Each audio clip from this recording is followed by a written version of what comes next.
साथियों, आज भारत तेजी से विकसित होने के लक्ष्य की तरफ आगे बढ़ रहा है, लेकिन इस समय भारत कई विराट चुनौतियों का मुकाबला भी कर रहा है। साथियों, कोरोना काल के दौरान ही दुनिया सप्लाई चेन के बहुत बड़े संकट से गिर गई थी।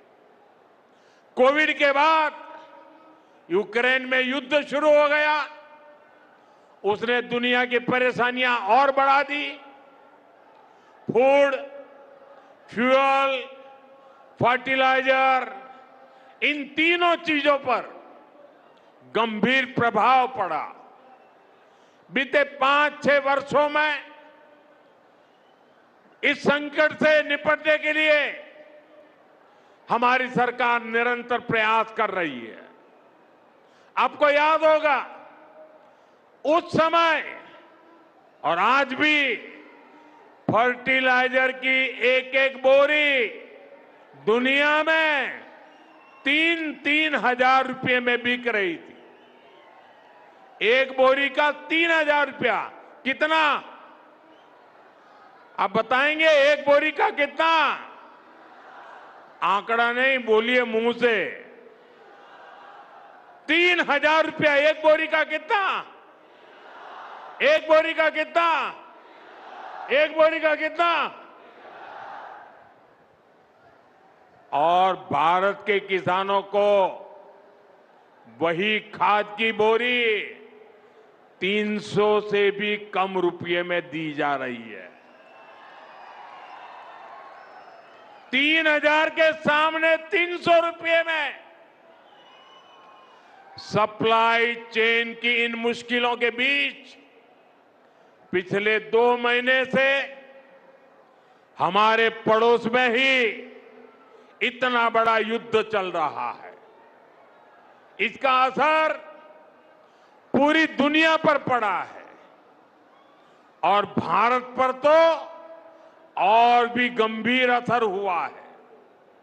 साथियों, भारत के पास बड़े बड़े तेल के कुएं नहीं है।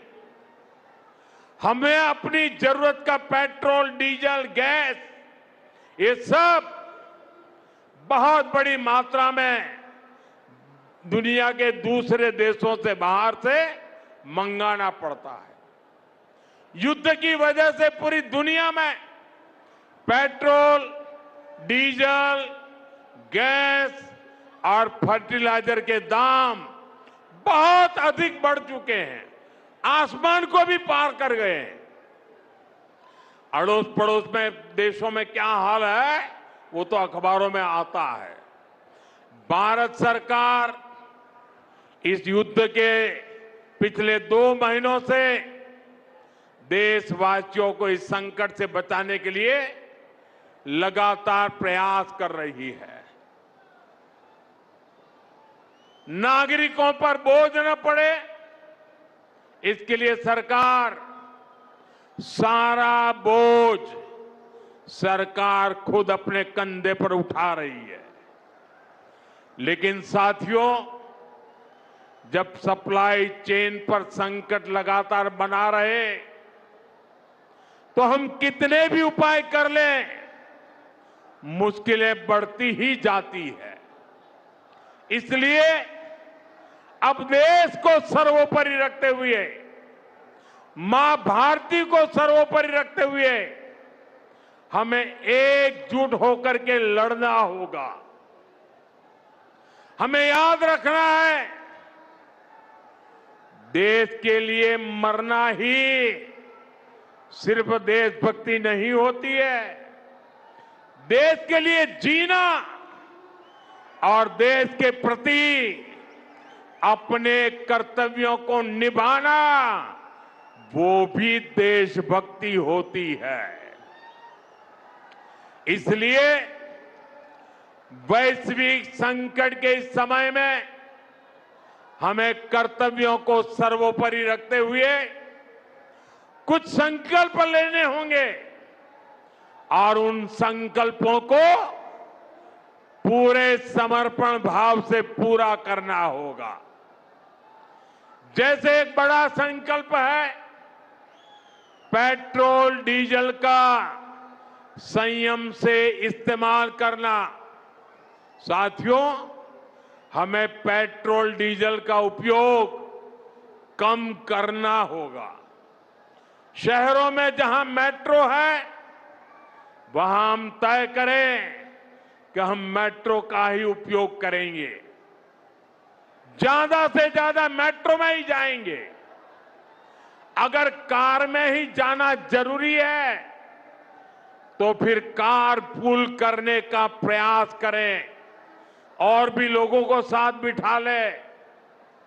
अगर हमें कहीं सामान भेजना हो तो कोशिश करनी है कि वह ज्यादा से ज्यादा रेलवे गुड्स के जो ट्रेन होती है रेलवे की सर्विसेज से भेजे, ताकि इलेक्ट्रिक रेलवे होने के कारण पेट्रोल डीजल की जरूरत नहीं पड़ती है। जिन लोगों के पास इलेक्ट्रिक व्हीकल है वो भी कोशिश करें कि इलेक्ट्रिक व्हीकल का ज्यादा से ज्यादा उपयोग करें। साथियों, हमने कोरोना के समय में वर्क फ्रॉम होम की, ऑनलाइन मीटिंग्स की, वीडियो कॉन्फ्रेंस की, ऐसी अनेक व्यवस्थाएं विकसित की और हमें आदत भी हो गई थी। आज समय की मांग ऐसी है कि उन व्यवस्थाओं को हम फिर से शुरू करें तो वो देश हित में होगा। Work from home, online conferences, virtual meetings, इनको हमें फिर से प्राथमिकता देनी है। साथियों, आज जो संकट है उसमें हमें विदेशी मुद्रा बचाने पर भी बहुत जोर देना होगा, क्योंकि दुनिया में पेट्रोल डीजल इतना ज्यादा महंगा हो गया है, पहले से कई गुना ज्यादा कीमतें बढ़ गई है। तो हम सबका दायित्व है कि पेट्रोल डीजल की खरीद पर जो विदेशी मुद्रा खर्च होती है, पेट्रोल डीजल बचाकर हमें वो मुद्रा भी बचानी है। इसके लिए हमारे छोटे छोटे प्रयास भी देश की बहुत मदद कर सकते हैं। जैसे आजकल जो विदेशों में शादियों का, विदेशों में घूमने का, विदेशों में वैकेशन पर जाने का मिडिल क्लास में कल्चर बढ़ता जा रहा है।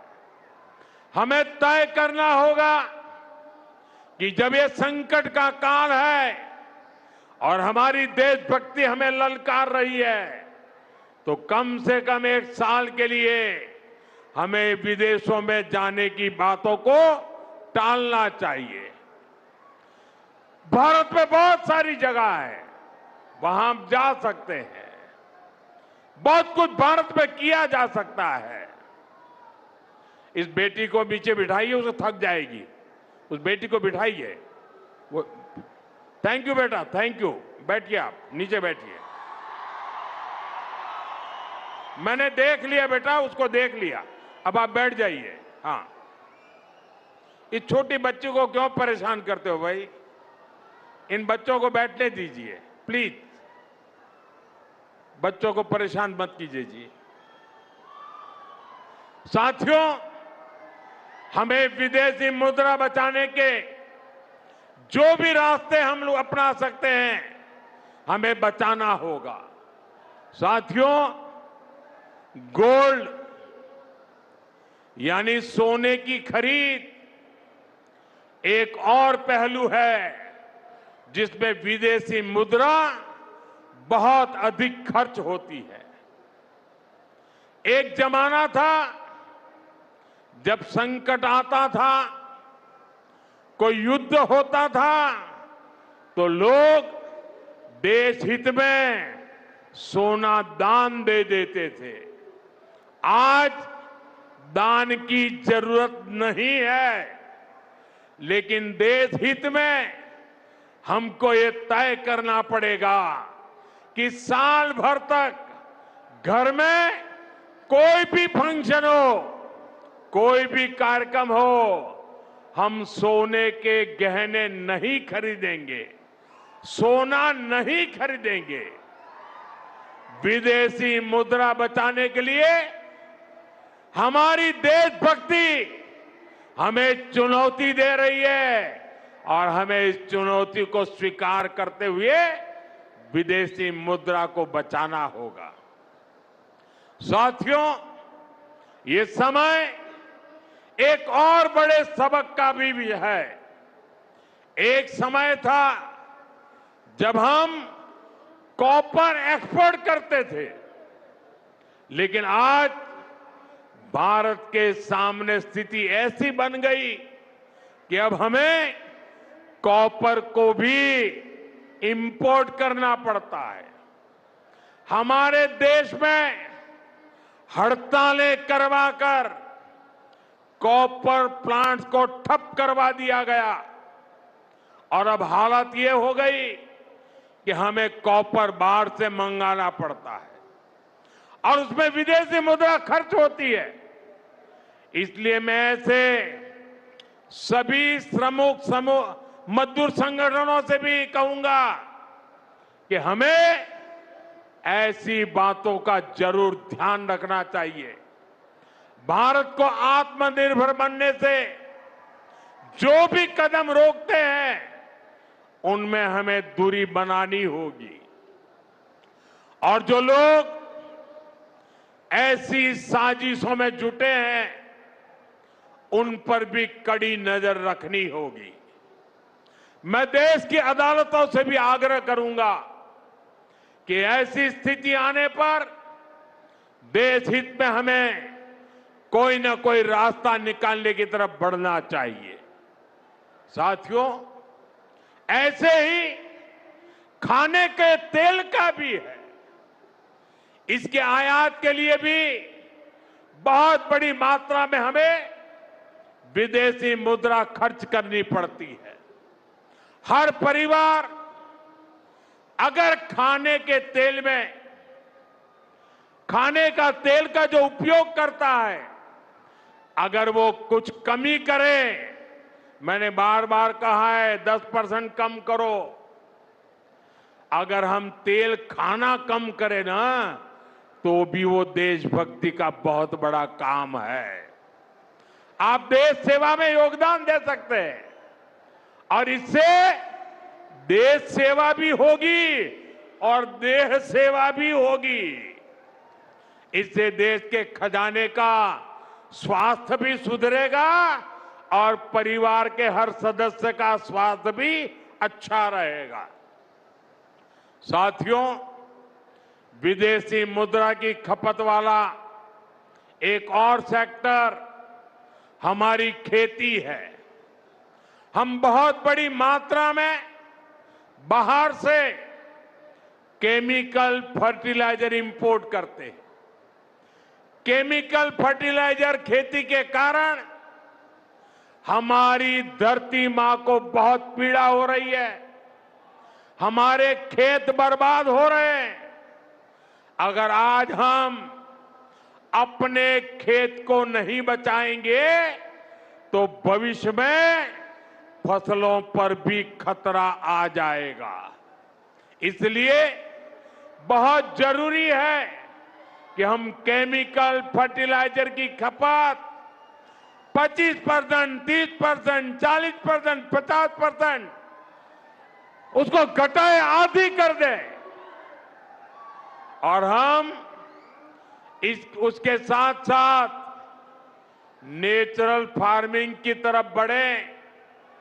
हम फर्टिलाइजर का उपयोग कम करके विदेशी मुद्रा भी बचा सकते हैं और साथ साथ अपने खेत को बचा सकते हैं, हमारी ये धरती मां को बचा सकते हैं। और यह हमें करना ही होगा। आज वैश्विक संकटों से जो चुनौतियां आई है, हमें उन चुनौतियों को परास्त करना होगा। साथियों, भारत सरकार खेतों में डीजल पंप की जगह सोलर पंप की योजना चला रही है। हम खेतों में डीजल पंप की जगह सोलर पंप का उपयोग करने का जोर देना होगा। मैं कोविड काल में भी आग्रह करता था कि हम स्थानीय चीजें खरीदें, वोकल फॉर लोकल के मंत्र को लेकर चले। हम मेड इन इंडिया चीजें खरीदकर भी विदेशी मुद्रा बचा सकते हैं और हमारे देश में स्थानीय उत्पादन की कोई कमी नहीं है। चाहे जूते हो, पर्स हो, बैग हो, हमें स्वदेशी पर बल देना चाहिए। और मैं ये नहीं कह रहा कि जो आपके पास विदेशी चीजें खरीदी हुई है, विदेशी ब्रांड की है, उनको जाकर के फेंक दो, ऐसा मैं नहीं कह रहा हूं। लेकिन मेरा आग्रह है कि नए विदेशी प्रोडक्ट हमें नहीं खरीदने चाहिए। और वाकई हमें कई बार अंदाजा तक नहीं होता कि रोजमर्रा की कितनी सारी चीजें विदेशी है जो हम ऐसे ही यूज कर रहे हैं। और साथियों, जब मैं बात स्वदेशी की करता हूं तो लोगों को लगता है कि दिवाली के दिए खरीदो मतलब स्वदेशी हो गया। ये तो भ्रम फैलाने वाली बातें हैं। इससे सफलता नहीं मिलती है। हमें घर के उपयोग में आने वाले सामान की लिस्ट बनानी है।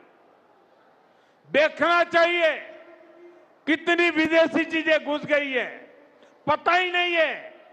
कैंची हो, कंघी हो, छोटी छोटी चीजें, टूथपिन, टूथब्रश, कितना सारा सामान विदेश से हमारे घर में घुस गया है।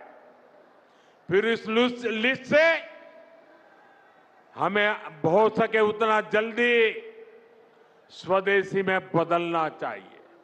साथियों, ये बातें सिर्फ एक सरकार, एक दल, एक व्यक्ति की नहीं है।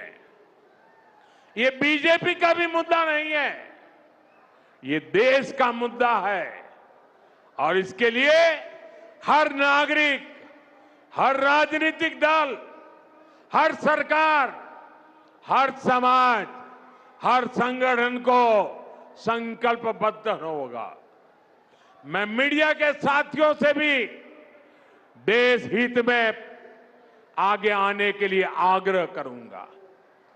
आइए देशभक्ति का भाव जगाएं और देश को जो वैश्विक संकट चल रहे हैं, देश उस संकटों का लाभ ले, परिस्थिति पे सवार हो जाए। ऐसा वातावरण बनाने के लिए हमें योगदान देना होगा और तभी जाकर के देश सफल होगा। ऐसे संकल्प जब हर नागरिक पूरी ईमानदारी से सिद्ध करेगा तो भारत हर संकट में जरूर विजयी होगा।